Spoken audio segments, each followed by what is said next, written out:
Praise the Lord. मैं जो विषय में उपदेश देना चाहता हूँ,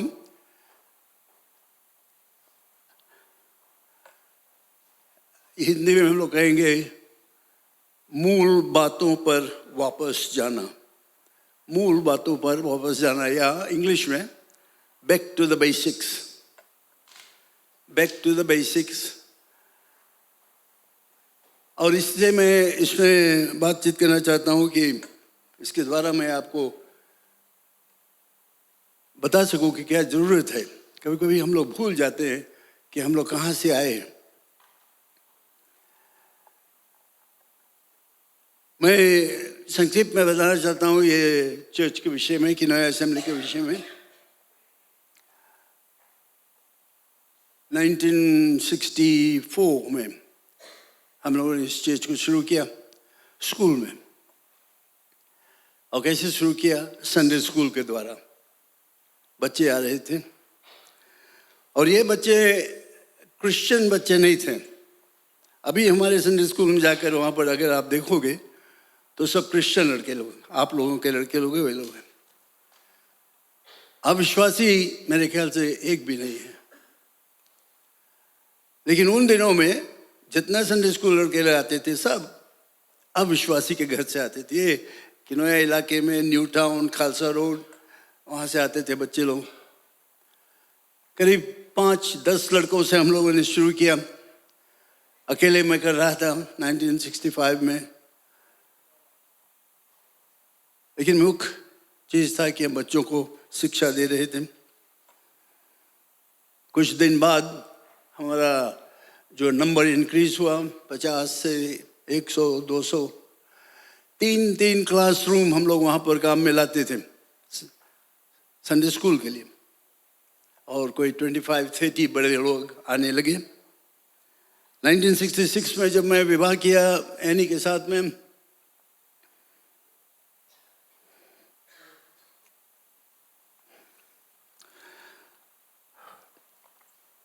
माफ करना,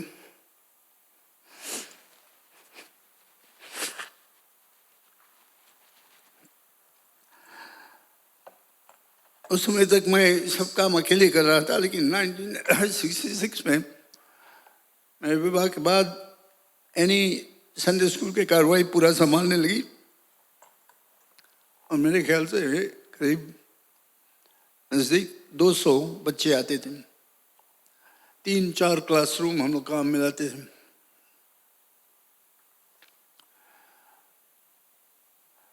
संडे स्कूल एक बहुत ही खास चीज है मेरे लिए और इस चीज के लिए। और ये हमारा शुरुआत।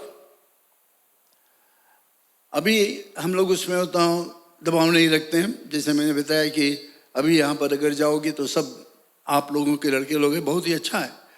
लेकिन कभी कभी क्या हो जाता है कि हम लोग जो मसीह माता पिता है सोचते हैं कि यहाँ चर्च में, संडे स्कूल में तुम्हारे बच्चों को सही सबक मिलेगा बाइबल के विषय में।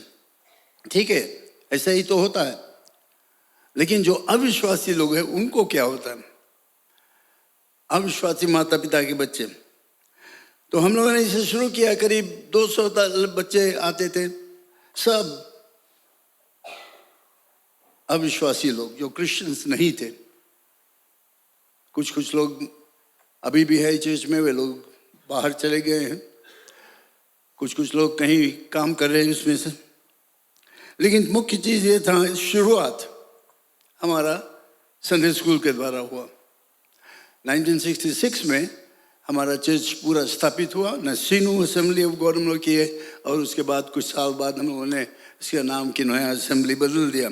और तब से लेकर आज तक हम लोग आगे बढ़ते रहे। मैं ये बताता था कि अगर हमें आगे बढ़ना है तो हमें देखना होगा पीछे हम लोग क्या करते थे। कभी कभी हम लोग सोचते हैं कि पीछे ला बात क्यों करें, क्या है, हम लोग पहले जो चीज़ किया था उसके बारे में क्यों बात करें। और हम भूल जाते हैं। हम लोग आगे के विषय में सोचते हैं लेकिन आगे कुछ होते नहीं रहा। मैं बताना चाहता हूँ कि आज हम लोग इसको देखते हैं कि पिछले दिनों में क्या हुआ। बैक टू बेसिक्स, मूल बातों पर हम विचार करें। और मूल बात यह है कि ये कलीसिया संडे स्कूल के द्वारा हुआ, जो यीशु मसीह के विश्वासी नहीं थे उनके बच्चे आते थे यहाँ पर और उनको यीशु के विषय में बताया जाता था और वे यीशु के विश्वासी हुए, चर्च के मेंबर हुए। मैं देखना चाहता हूँ कि ऐसे हम फिर मूल में जाना, वापस जाने का मतलब होता है कि हम लोग अपना पहला प्यार के विषय है। सब मसीह विश्वासी यहाँ पर थोड़ी देर के लिए पीछे जाकर देखे, पहला प्यार तुम्हारा यीशु मसीह के साथ में। जब तुम पहले बार यीशु को अपना मुक्तिदाता ग्रहण किया, कैसे तुम्हारा ख्याल था, कैसा तुम्हारा लगन उसके साथ में था, यीशु के साथ में। पीछे जाने के या मूल में जाने के मतलब होता है कि हम लोग अपने पहला प्यार को याद करें। यीशु मसीह के साथ में हमारा प्यार कैसा था। प्रार्थना करना, हम रोजाना प्रार्थना करते थे, दिन में, रात में, सवेरे के समय प्रार्थना होता था। हर शुक्रवार शनिवार के रात्रि को यहाँ पर नौजवान लोग, स्कूल जो था वहाँ पर कैंप करते थे। पुराना बिल्डिंग जो था उसमें वे लोग कैंप करके हर प्रार्थना किया जाता था। ये पुरानी बातें मैं बताता हूँ और शायद कुछ लोग पुराना बात क्यों। जरूरत है आज आपको जानने के लिए कि कहाँ से हम लोग आए, कहाँ से गिरे। रोजाना प्रार्थना करना।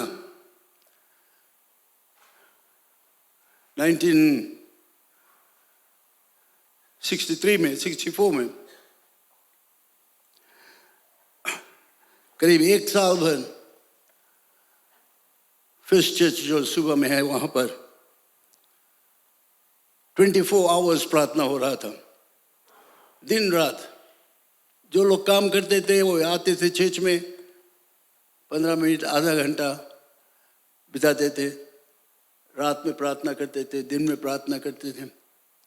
चर्च खुला रहता था, आकर वहाँ पर प्रार्थना करते थे और उसके कारण कैलवरी टेम्पल बना।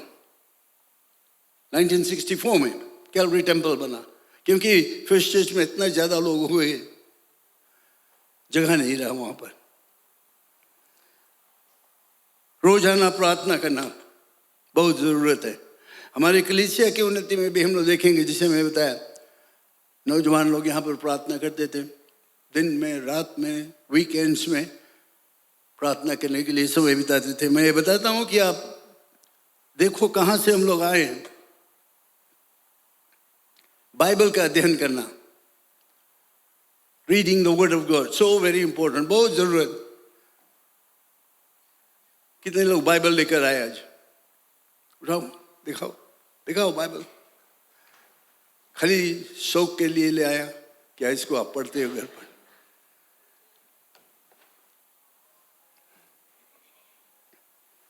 पढ़ना, रोजाना पढ़ना, ये इस पर हम लोग दबाव देते थे। हमारे जो नौजवान लोग बाइबल को पढ़ते थे।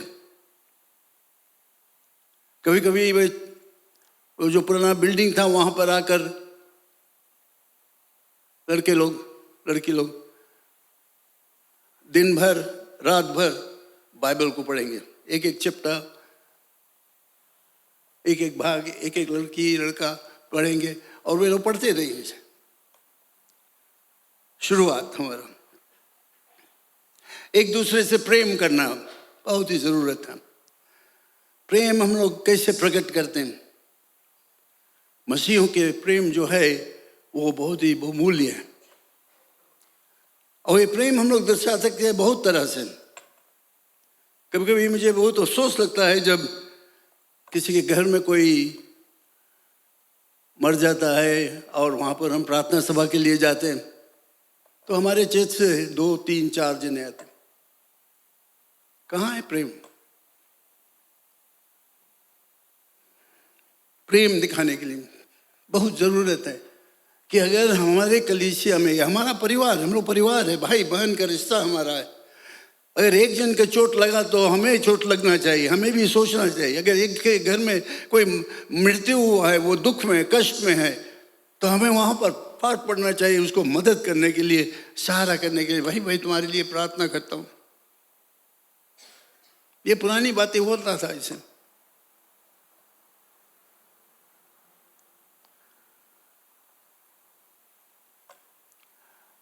आजकल क्या होता है, बहुत समय जब हमारे कलीसिया में थोड़ा कमजोरी होने लगता है और हम लोग शायद सोचते हैं कि सब कुछ ठीक नहीं है, तो हम लोग तरह तरह के इंग्लिश में कहते हैं गिमिक्स, यानी तरह तरह के नए नए चीज़ों को हम लोग सोचते हैं, ओ ऐसे करो ठीक होगा, थोड़ा नाच गाना ज़्यादा करो ठीक होगा,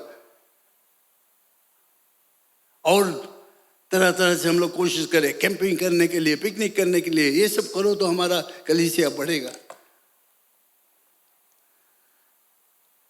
लेकिन मैं सोचता हूँ ये सब चीज़ के बदले अगर हम लोग लौट कर जाए और पीछे के समय जो मैं आज बताता हूँ आपको, उस पर ध्यान दे, तो कलीसिया में ज़्यादा उन्नति होगा, आपके जीवन में, आपके परिवार में ज़्यादा उन्नति होगा। और यही चीज़ मैं देखना चाहता हूँ। हमें मूल बातों पर वापस जाना बहुत ही ज़रूरत है। अपने जीवन में, जिसे मैंने बताया पहला प्रेम, तुम्हारा लाइफ जो है कैसा है अभी, उसके मुकाबले में जब तुमने पहले यीशु को पाया था, कैसा है तुम्हारा जीवन? क्या कुछ फर्क हुआ है, परिवर्तन हुआ है, कि हम स्थायी है एक ही जगह पर स्टैग्नेंट, कि हम पिछड़ गए? सोचना पड़ेगा। हमारे कलीसिया के कार्रवाई जो है, इसको भी हमें देखना चाहिए। मैं खुश हूँ जिस तरह से हमारे नौजवान लोग निकल कर आगे जाते हैं करने के लिए, जगह जगह पर सुसमाचार प्रचार करने के लिए, ये बहुत ही ठीक है।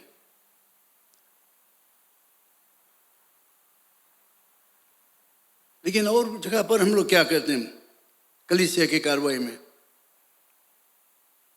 फेलोशिप के समय, मेल मिलाप के समय, पर्चा बांटने के समय, इवेंजलिस्टिक मीटिंग के लिए, क्या हम लोग उसमें पूरे तन मन धन से भाग लेते हैं? कितने बार हम लोगों ने इवेंजलिस्टिक मीटिंग किया, सब कुछ तैयारी किया गया, शेड वगैरह तैयार किया गया, लेकिन हमारे चर्च के मेंबर्स लोग जो है, आप लोग, हम लोग, बहुत कम दिखाई देता वहां पर सहायता देने के लिए। ये जरूरत है कि हम लोग बड़े जोर तोड़ से जाए। कहीं भी चर्च का कोई काम होता है, हम लोगों को पहले वहां पर होना चाहिए। ये पुराना धंधा ऐसे हो रहा था, उन दिनों बस नहीं रहा, टैक्सी करके लोग आते थे, पैदल आते थे। हम लोग सब पैदल सुबह से चलकर फ्लैग स्टॉप में चर्च में पैदल चल कर जाते थे, मोटर वगैरह कुछ नहीं था, क्योंकि चर्च में सभा है, हमें वहां पर जाना, और हम जाते थे साथ में मिलकर, नौजवान लोग हम लोग मिलकर जाते थे सभा में भाग लेने के लिए। कितने बार हम लोग वहां पर रात भर बिता दिए।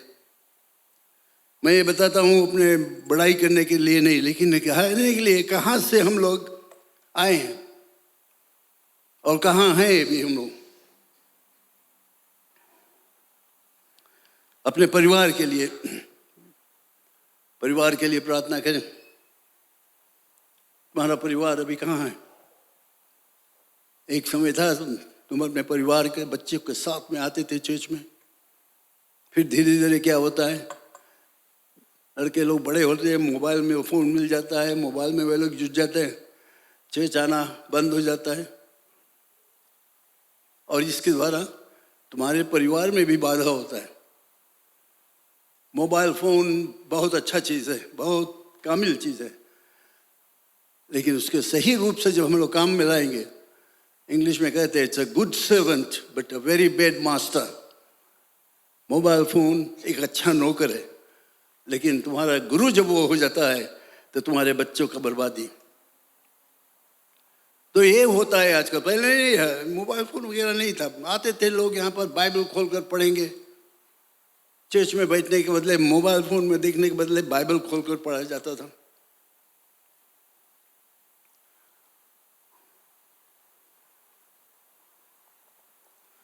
अभी तो क्या होता है, अगर सवेरे आओ यहाँ पर देखो जितने लोग सब मोबाइल फोन में कुछ ना कुछ करते, कोई का बाइबल नहीं खुला रहता है। माफ करना, मैं ये बताता हूँ कहाँ से हम लोग आए हैं, और मैं चाहता हूँ देखने के लिए कि हम लोग इसमें सुधार लाए अपने जीवन में।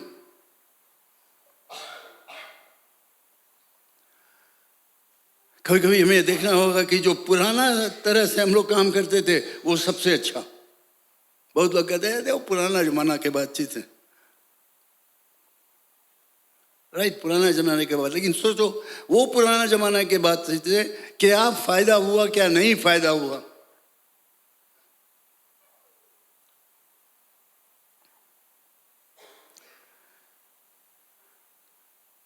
कुछ बुनियादी नियमों को पालन करना आवश्यक है।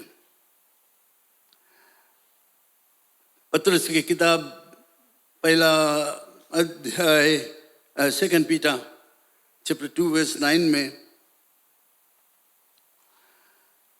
और जिसमें ये बातें नहीं वो अंधा है और धुंधलाता देखता है, और देखते पुरकाली पापों के धुलकर सिद्ध होने का मूल हो जाता है।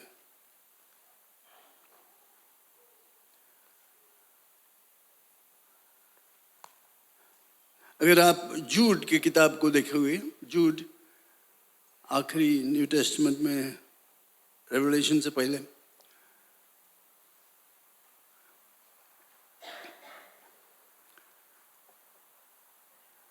मालूम है जूड कहाँ पर है? ओल्ड टेस्टमेंट में कि न्यू टेस्टमेंट में? New Testament, second last book Jude. अगर वहां पर तुम देखो कि एक वर्स 17 वर्स 17 कहता है, पर हे प्रियो तुम उन बातों को स्मरण रखो जो हमारे प्रभु यीशु मसीह के प्रेरित पहले कह चुके थे। स्मरण का मतलब है याद करो, रिमेंबर इंग्लिश में कहता है। But beloved, remember ye the words which were spoken before of the apostles of our Lord Jesus Christ.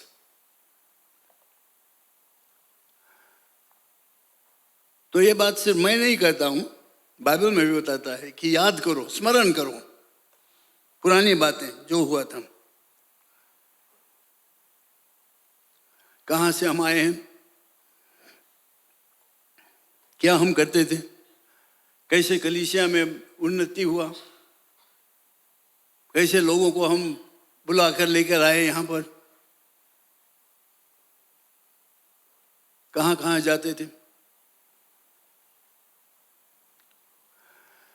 हमारे पास उन दिनों में करीब 4 संडे स्कूल नौसरी इलाके में था। यहाँ पे सभा के बाद हम लोग चले जाते थे नौसरी में 4 जगह पर संडे स्कूल लेने के लिए। सामूला नॉर्थ में 2 जगह पर, घर घर पर, अविश्वासियों के घर पर संडे स्कूल लिया जाता था। और सब जगह पर आज चर्च है, नौसरी में चर्च है। मैं फिर से कहता हूँ, ये बताता हूँ आपको बताने के लिए कि हम कहाँ से आए। पैदल चल के जाना, बस में जाना, ना वो चर्च जो हम लोग शुरू किया, कोई पास मोटर नहीं रहा, बस में जाते। और मैं बताया हूँ पहले, शाम के समय हम लोग जाएंगे वहाँ पर सभा करके, और टाइमिंग हमारा इतना अच्छा होना चाहिए था कि जब उधर से पैसिफिक ट्रांसपोर्ट 11 बजे आए तो उसमें हम लोग बैठे। अगर वो मिस कर दिया तो फिर ना वो हमें रहो कहीं पर, क्योंकि और ट्रांसपोर्ट नहीं था। इसके द्वारा, ऐसे के द्वारा हमारे 3-4 जने जो ऐसे हम लोग जाते थे नाबुआ, आज नाबुआ में चर्च है।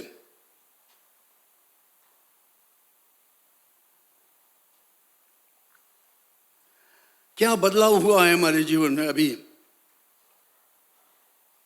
कलीसिया के जीवन में, तुम्हारे व्यक्तिगत जीवन में, परिवार के जीवन में क्या बदलाव हुआ है? बहुत बदलाव हो गया। और मैं आज यही बताना चाहता हूं कि सोचो, परमेश्वर तुम्हें कहां से लाया, कहां पर तुम थे पहले, क्या हालत था तुम्हारा, तुम्हारे जीवन कैसे था। जब यीशु मसीह तुम्हारे जीवन में आया तो कैसे बदलाव हुआ तुम्हारे जीवन में, और कैसे तुम्हारे जीवन में आया यीशु मसीह? किसी ने तुम्हें बताया प्रभु यीशु मसीह के विषय में? तो इसलिए मैं आज यही बताना चाहता हूं, बहुत मैं बताया बहुत ही संक्षिप्त में, बाद में सीड्स मिनिस्ट्री वाले कुछ बातचीत करेंगे, लेकिन मैं इतना बताना चाहता हूं कि हम लोग याद करें, स्मरण करें उन बातों को जो प्रभु यीशु मसीह के प्रेरित पहले कह चुके थे। कलीसिया में क्या क्या हुआ, इसीलिए मैं बहुत ही संक्षिप्त में बताता हूं कि नया असेंबली की शुरुआत, और मैं देखना चाहता हूं कि हम लोग फिर से वैसा जोश को प्राप्त कर लें, जाए घर घर सुसमाचार प्रचार करने के लिए, अविश्वासी परिवार को निमंत्रण दे कि उनके बच्चे आए यहां पर संडे स्कूल में। अगर हम लोग निमंत्रण देंगे वे आएंगे, लेकिन जैसे मैं बताया हमारे संडे स्कूल में जाकर देखो, सब मसीह विश्वासी आपके लड़के लड़कियां हैं, बाहर से नहीं है। मैं देखना चाहता हूं कि हमारा संडे स्कूल बढ़े, और लोग आए, अविश्वासी लोग आए, और वे लोग यीशु पर विश्वास होकर यहाँ पर आएंगे, जहाँ पर आप बैठे हो वहाँ पर बैठेंगे, मेंबरशिप हमारा बढ़ेगा। तो प्रिय लोग, मैं यही बताना चाहता हूँ कि हम रूखा सूखा नहीं रहे। Let's not be barren and unfruitful. ऐसा पेड़ रहे जिसमें फल आवे। प्रभु यीशु मसीह बताया, जो पेड़ में फल नहीं आता है बांस को काट कर फेंक दिया जाता है। मैं चाहता हूं देखने के लिए कि हम लोग सब फिर से जागृत हो जाए और कहे कि हाँ, मुझे कुछ करना है, यीशु आने वाला है, लोग मर रहे हैं, नरक की तरफ जा रहे हैं, और हम बैठकर यहाँ पर आते हैं, मौज करते हैं, कहते हैं हाँ देख मैं एक मसीह विश्वासी हूँ, कितना अच्छा है, अपने में मेल मिलाप करते हैं, और लोग नरक में जाते रहते हैं। उनके विषय में हम क्या करेंगे? तो मैं नहीं चाहता हूं कि हम लोग अधूरा रहे, फलहीन रहे, खाली बास्केट्स रहे, इससे कि हमारा जो आशीष है उसको हम लोग खो देंगे। तो इसलिए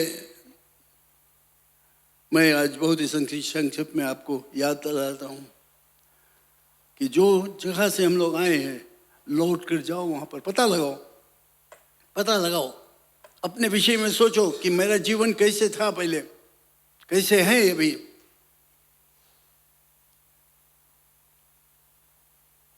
और उसमें उसके विषय में कुछ करो कि वही अनुभव जो तुमने किया है तुम औरों को बांट सको, और लोग भी जान सके कि वे लोग भी यीशु के विश्वासी हो। और ये होगा जब हम लोग पीछे की तरफ देखकर आगे बढ़ेंगे। पीछे क्या हुआ था, पहले क्या हुआ था, स्मरण करके आगे बढ़ेंगे। कहें पहले जब ऐसे हुआ क्यों नहीं आज होता है, पहले जब हम लोग रात भर यहाँ पर प्रार्थना करते थे आज क्यों नहीं होता। आज तो पहले जब हम लोग जाकर सुसमाचार घर घर में, एक किनाया इलाके, न्यू टाउन इलाके में एक एक घर नहीं छोड़ा गया, सब घर में क्यों असेंबली की तरफ से पर्चा बांटा गया, क्यों नहीं आज होता है। मैं खुश हूं, कुछ स्त्री लोग जाते हैं घर घर बांटने के लिए, लेकिन वो तो समुद्र में एक बूंद है। सबको जाना चाहिए, सबको देखना चाहिए कि पहले के दिनों में ऐसे होता था। पहले जवान लोग जाते थे पर्चा बांटने के लिए, पहले जवान लोग घर घर जाते थे, दूर दूर जाते थे संडे स्कूल करने के लिए। मेरा पत्नी जब उसके फ्लैगस्टाफ के में थी, 14 वर्ष की जब वो थी, तो 2 अविश्वासियों के घर पर संडे स्कूल लेती थी बतौंगा में। अभी बोलो संडे स्कूल लेने के लिए या कहीं जाकर सुसमाचार प्रचार करने के लिए, तो ये है वो है, 1000 बहाना आ जाता है। अपोलॉजीज एक चीज हो गया हमारे कार्यकर्ता लोगों के। आज भी मैं देखा 2-3 जन, my apologies, I can not come because I am not well. Well, that's understandable if you are not well, but really यीशु के काम के लिए हम लोग बहाना बना सकते हैं? तो प्लीज मेरा यही प्रार्थना है कि आप लोग इस पर विचार करें। हम लोगों ने किया, बहुत कुछ किया, और मैं देखना चाहता हूं कि और भी कलीसिया स्थापित हो, और भी लोग आए मसीह के विश्वासी हो, और वो वही होगा, समय होगा जब आप और हम लोग निकलेंगे इस काम को करने के लिए। आमीन, प्रेज गॉड। वो सब गुस्सा ही गया वहां पर, बताते प्रेज लॉर्ड। चर्च के बारे में और आप जानना चाहते हैं, आकर मुझसे बैठकर बात करो, मैं बताऊंगा। हम लोगों को भेजा गया यहाँ से तैलिबू जाकर सुसमाचार प्रचार करने के लिए। ब्रदर डेनियल नायडू और मैं 2 जन फ्लैगस्टाफ चर्च से। ब्रदर बोस्ट के पास पैसा नहीं था, लेकिन एक तरफ के पैसा खाली था, बस पे हम लोग को भर दिया, जाओ। बट वो चाह था, पुराने दिनों में हम लोग के दिल में ये जोश था कि हम लोग जाएंगे तैलेबू में कुछ करने के लिए। और 3 दिन और 3 रात हम लोग तैलेबू के जो डेयरी फार्म है, मैं जहाँ तक मैं सोचता हूँ कि जितना घर वहाँ पर था, हम लोग सब घर में गए, जंगल में चल के। बाढ़ चढ़ गया, जब हम लोग आए टाउन में तो बाढ़ चढ़ गया।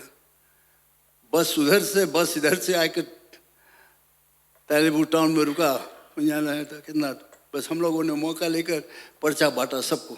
जितना पैसेंजर्स थे वे लोग सब वेट कर रहे थे वहाँ पर, हम सबको पर्चा बांट प्रचार किया, मौका लिया। तो प्लीज मैं ये बताता हूँ आपको कि आप सोचो कि क्या आप कर सकते हो।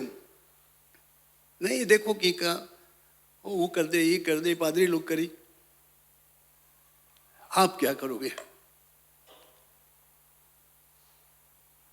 हम लोग मौका देंगे आपको, और मैं आशा करता हूं कि आप इस विषय में विचार करोगे कि जब कलीसिया ऐसे हुआ, ऐसे है, इस तरह से आज हम लोग यहाँ पर आए हुए हैं, तो आज भी हम लोग आगे बढ़ सकते हैं अगर हम लोग अपना तन मन धन से अपना समय निकाल कर, त्याग कर, बलि करके और जाएंगे यीशु के वचन को प्रचार करने के लिए।